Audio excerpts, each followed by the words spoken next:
नमस्तेऽस्तु महामाये श्रीपीठे सुरपूजिते शङ्खचक्रगदाहस्ते महालक्ष्मी नमोऽस्तु ते नमस्ते गरुडारूढे डोलासुरभयङ्करी सर्वपापहरे देवी महालक्ष्मी नमोऽस्तु ते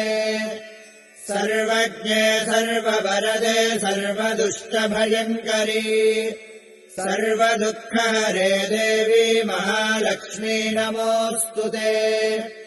सिद्धिबुद्धिप्रदे देवी भुक्तिमुक्तिप्रदायिनी मन्द्रमूर्ते सदा देवी महालक्ष्मी नमोऽस्तु ते आद्यन्तरहिते देवी आदिशक्तिमहेश्वरी